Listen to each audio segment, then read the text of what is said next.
فهم وسط في باب صفات الله سبحانه وتعالى بين أهل التعطيل الجهمية وأهل التمثيل المشبهة، وهم وسط في باب أفعال الله بين الجبرية والقدرية وغيرهم. یہ ہو چکا نا، آگے پڑھ لیجیے جی. وفي باب وعيد الله بين المرجئة والوعيدية من القدرية وغيرهم. وفي باب أسماء الإيمان والدين بين الحرورية والمعتزلة وبين المرجئة والجهمية. وفي أصحاب رسول الله صلى الله عليه وسلم بين الرافضة والخوارج. اہل السنہ وفی باب وعید اللہ بین المرجئہ والوعیدیہ من القدریہ وغیرہم.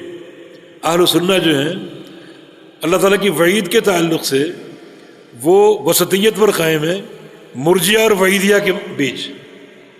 مرجئہ اور وعیدیہ سے مراد خارج ہے، اور قدری بھی انہیں خوارج کا عقیدہ رکھتے تھے جو قدری، جو تقدیر کے منکر ہیں. تو وعید کے باب میں اہل السنہ وسط ہیں، معتدل ہیں، اعتدال پر قائم ہیں مرجئہ اور وعیدیہ کے بیچ میں.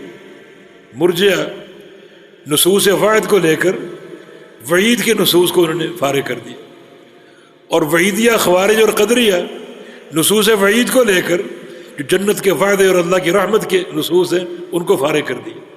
چنانچہ مرجئہ کا عقیدہ یہ ہے کہ گناہ اور معصیت لا الہ الا اللہ کے ساتھ نقصان نہیں دیتی. انسان نے کلمہ پڑھ لیا، اسلام میں آ گیا، اب گناہ کرے، فسق و فجور کرے، کوئی معصیت کلمے کے ساتھ نقصان نہیں دیتی.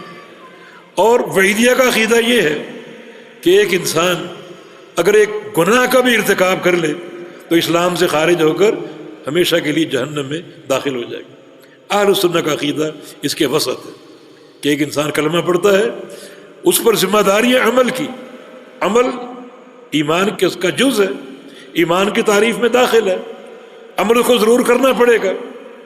عمل نہ کرنے پر وعید اس کو لاحق ہو سکتی ہے تاکہ رد ہو مرجئہ کا. اور اگر عمل نہیں کرتا ہے یا کسی معصیت کا، گناہ کا ارتکاب کرتا ہے تو وہ دین سے خارج نہیں ہے. یعنی ایسی اس پر وعید آپ نے ڈال دی کہ ہمیشہ کا جہنمی بن گیا، ایسا نہیں، بلکہ یہ عقیدہ جو ہے مرجئہ اور خوارج کے وسط بیچ بیچ میں. آگے تیسری شکل بھی اسی نوعیت کی ہے. وفی باب اسماء الایمان والدین بین الحروریہ والمعتزلہ. یعنی ایمان اور دین کے ناموں میں اہل السنہ درمیان ہے حروریہ اور معتزلہ کی.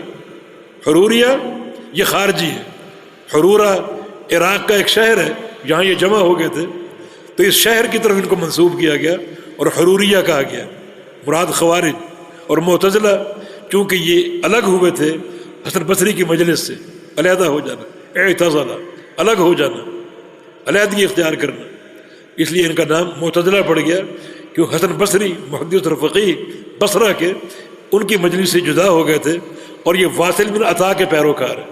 واصل بن عطا کے پیروکار ہیں معتزلہ. اہل عقل ہیں، عقل کو نقل پر ترجیح دیتے، عقل پرست لوگ ہیں، عقل پرست لوگ. تو اہل السنہ ایمان کی اصطلاح میں خوارج اور معتزلہ کے درمیان، خوارج اور مرجئہ کے درمیان. خارجی اور معتزلی ان کا عقیدہ کیا ہے؟ ان کا عقیدہ یہ ہے کہ جو شخص ایک بڑے گناہ کا مرتکب ہو جائے وہ اسلام سے خارج ہے. یہ خارجی بھی کہتے ہیں اور معتزلی بھی. اب فرق یہ ہے کہ خارجی کہتے ہیں اسلام سے خارج ہو کر کفر میں داخل ہو جائے گا، کافر ہو جائے گا، اور معتزلی کہتے ہیں اسلام سے خارج ہو جائے گا لیکن کفر میں داخل نہیں ہوگا، بلکہ ایک ٹھکانہ، ایک منزلت ہے اسلام اور کفر کے بیچ، وہاں وہ معلق ہو جائے گا. یہ عقیدہ ہے معتزلہ کا اور خوارج کا. تبھی وہ شفاعت کے بھی منکر ہے کہ شفاعت گناہ گاروں کے لیے ہے، اور گناہ گاروں کی بخشش نہیں ان کے نزدیک. ان کے نزدیک ایمان ختم ہو جاتا ہے اور کفر لازم ہو جاتا ہے. یہ تشدد کن کا ہے؟ خوارج کا اور معتزلہ کا. اور دوسری طرف مرجئہ اور جہمیہ. کتنی نرمی، اتنی نرمی.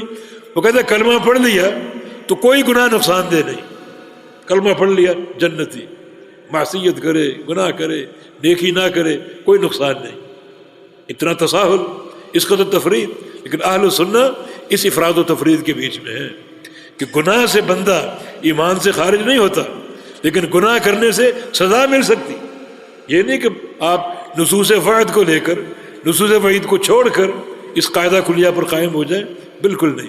افراد و تفرید ہے. اہل سنہ والجماعہ، اہل الحدیث، فرقہ ناجیہ وسط پر قائم ہے. دونوں جوانب ہیں افراد و تفرید کی اور مبالغہ اور کمی کی. اس کے بیچ جو اعتدال کا راستہ ہے وہ ہمارا راستہ بحمدللہ. وفی اصحاب رسول اللہ صلی اللہ علیہ وسلم بین الرافضہ والخوارج.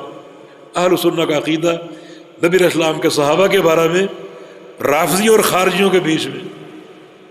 روافض جناب علی اور اہل بیت کو ان کے مقام سے بڑھاتے تھے، جناب علی کی معصوم ہونے کے قائل تھے، ان کی عصمت کے قائل تھے، اور باقی تمام صحابہ سے انہیں افضل قرار دیتے تھے. یہ علی رضی اللہ عنہ کے بارے میں اور اہل بیت کے بارے میں رافضیوں کا غلو ہے. اور ایک طرف نواصب اور خوارج، انہوں نے اہل بیت کی عداوت قائم کی تھی، دشمن تھے ان کی تکفیر کرتے تھے. اہل سنہ ایسا نہیں کرتے. اس افراد و تفرید کے بیچ میں جناب علی رضی اللہ عنہ ان کی تکریم، ان کی عزت برحق ہے. لیکن روافض کی طرح ایسا نہیں ہے کہ غلو کا شکار ہو کے انہیں ان کے مقام سے اونچا کر دے. جب ہم نے ان کی عزت کو مان لیا، تکریم کو مان لیا، ان کے ایمان کو مان لیا، تو یہ رد ہے خوارج کا. اور جب ہمیں ان کی حد پر رکھیں گے اور غلو نہیں کریں گے، کچھ تو ان کو الہ مانتے، کچھ کہتے ہیں کہ نبوت کے مستحق علی تھے، غلطی جبریل سے ہوئی جو علی کو چھوڑ کر محمد پر آ گئے صلی اللہ علیہ وسلم. اس قسم کی جو ہے وہ باتیں کرتے ہیں. ہم اس غلو کے قائل نہیں ہیں، بلکہ ہمارا منہج، ہمارا مسلک اعتدال پر قائم. جی.